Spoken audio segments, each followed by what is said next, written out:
Henda one ni hananga ni nangani dentwanonyo.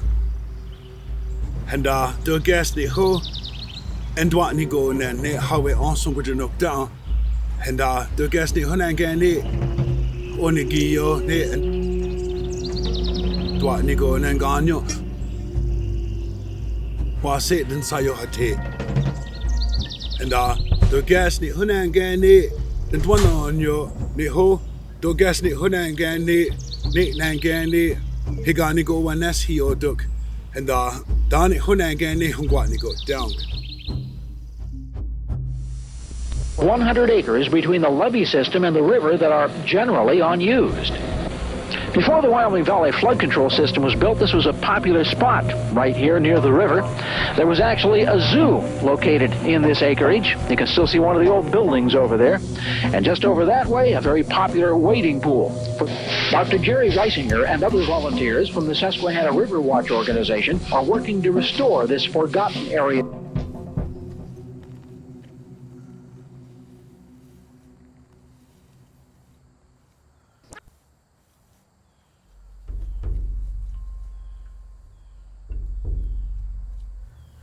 As a child, I grew up, living on the river, camping on the beach, and it was my private little village. That's one of the reasons why the Seneca settled along the river, is because we promised the Creator that we would always protect that river.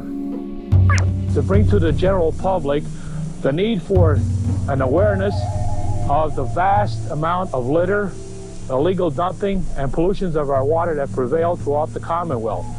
It is our responsibility. Like I said, with the River Watch, I formed the River Watch in 1972. So I've been a waterways patrol from 1969 up until 85. I had the sanitary authority hated me. They called me a piranha because I arrested them so many times. The building you see behind me is part of the workings of the Wyoming Valley Sanitary Authority. Now, according to a new report, this plant is putting too much sewage back into the river. The Chesapeake Bay Foundation, an environmental organization, says pollution problems in the river end up as pollution problems for the bay. What happened is the sanitary authority has a big pipe going out into the river. They have an overflow. They're charging you fee, stormwater fee. Where is it going? It's not going to the sanitary authority. It's going right into the river. It's a Ponzi scheme. And there's another problem. The authorities' pipes are tied in with storm sewer lines in some towns, so when there's a lot of rain, sewage runs into the river from storm drains. People who use the Susquehanna for recreation say it's a problem that's been getting worse. When we started the rowing program, we had tremendous success. And so I thought, well, hey, we'll do the Labor Day regatta here, and I'll call schools in from all over the East Coast for a big regatta. It was timed perfectly. I had all the politicians there for the race, all the promotion for the Labor Day regatta.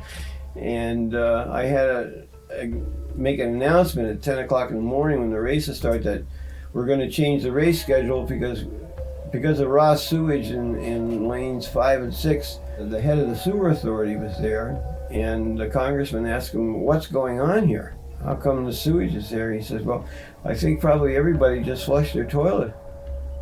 They were fined $20,000. They finally started upgrading everything.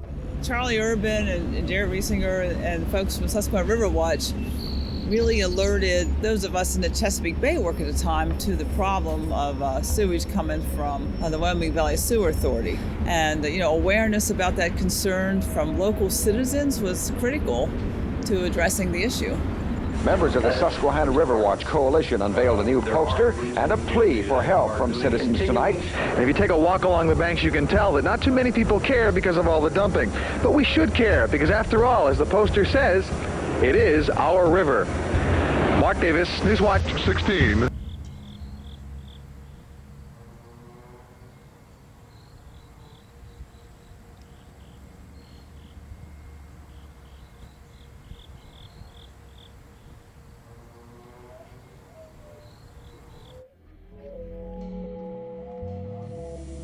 Long in coming, too long for some. But today, representatives of environmental groups, state, county, and local government unveiled plans to initiate a facelift project for 100 acres of a wooded area near the Susquehanna River at Wilkes-Barre. Gere Reisinger is spearheading that effort to transform the area into an educational and recreational showcase. And I think it's time now that we realize we have 100 acres of beautiful land here that needs to be respected. This park, once considered an eyesore, has finally been transformed into a popular local attraction. This does not come easy, though. There has been a cleanup project underway for the past 3 years. You'd be amazed at how much garbage came out of here. When they first got started, they hauled 26 truckloads out, and it's been a constant pulling out ever since. Well, that's a very, very touchy subject because we got broadsided and disrespected for all the work that we had done. And then basically we're asked to stop. It was the mayor's baby. He knew how important this park was. And yes, the River Watch did serve as an ex officio law enforcement organization, but it was ex officio. And I commend the efforts over the years of the Susquehanna River Watch. Very simply, Charlie Urban, and I agree, Charlie has been a driving force behind these efforts over the course of time, and I think well deserved. Guess what happened? I got let go. I was feeling his thunder. I lived in Wilkes-Barre at the time.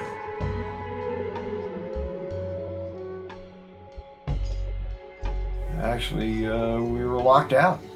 They formed their own committee, the city, the Riverfront Parks Committee, which I was on, until I wouldn't surrender the fact that we needed more safety and historical restoration. So it was a political connection committee that declared it a national area.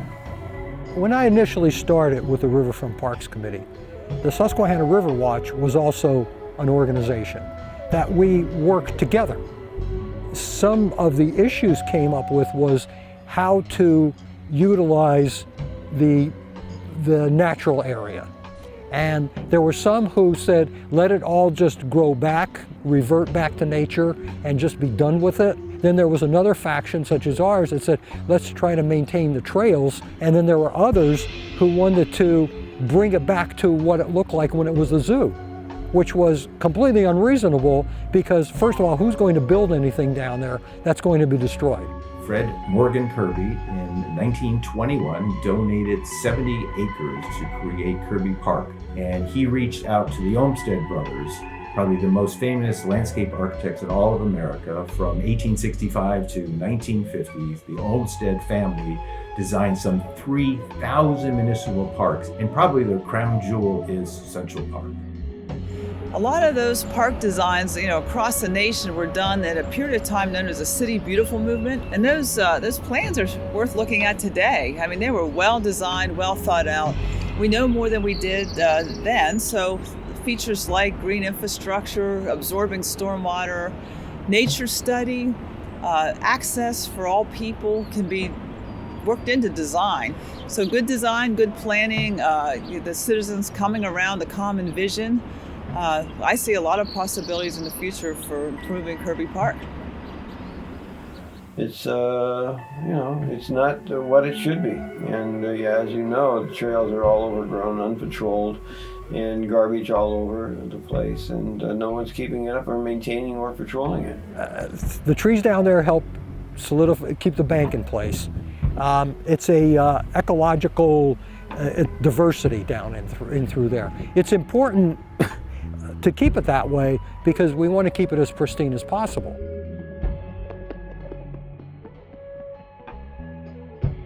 I'm Sally. This area has been for years used for biking, picnicking, ball games, maybe even some boating. But the only thing was, it was never regulated. The officials are hoping with this newest effort they can get an official park here. The only thing standing in their way right now is money. Andy Mahalchik, Eyewitness News Nightcast.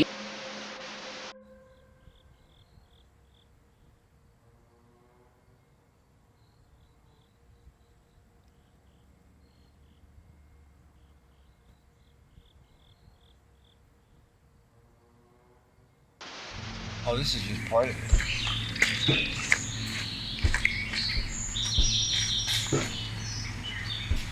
See, this is a big cabin, and they were cooking meth. You seen the signage in the park inviting you to go there? There's no mention that it's a murder zone.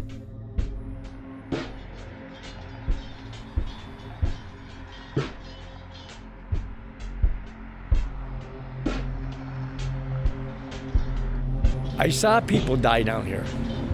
Overdose, cirrhosis of liver from drinking, murdered. People have been raped, murdered, disappeared in there, never found again. The guy that was in here, he was homeless, he got murdered. It was over on the other side of the river. There's a lot of law breaking going on for sure. A lot of drug use, a lot of alcohol abuse. They fight amongst themselves many times. They're a community unto themselves, and they are a law unto themselves. I ran into a gentleman back there years ago. He had a nice little tent set up. He had his area very clean. And he told me, he said, I have waterfront property here. He goes, I don't have to worry about taxes. He goes, nobody bothers me back there. I keep it clean. We offered him resources to try and get him housing. He says, I don't want it. There's a lot happening over there. A lot of people are homeless, a lot of people are angry. Okay, even the cops tell me to go over there. All right.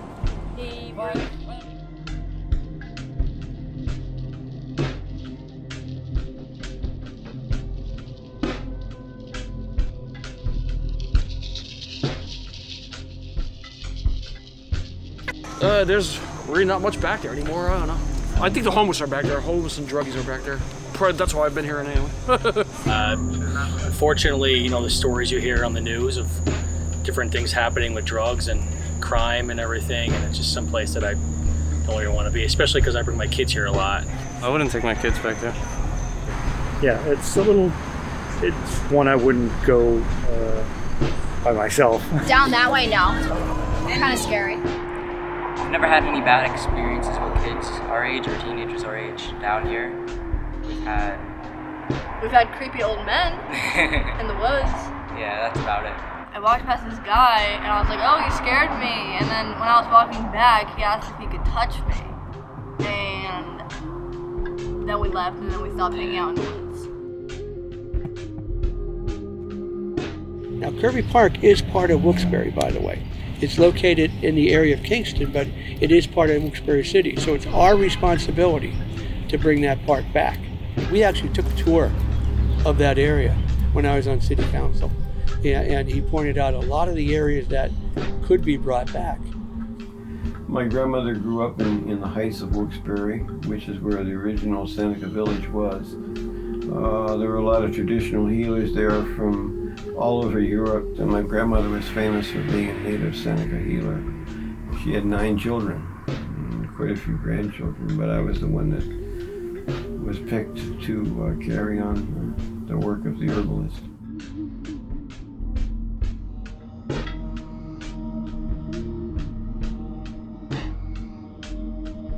Until you clean that park up and do a ceremony there in honor of the great spirit that was there and still there. That's why we're being called to this project, because the ancestors don't like it.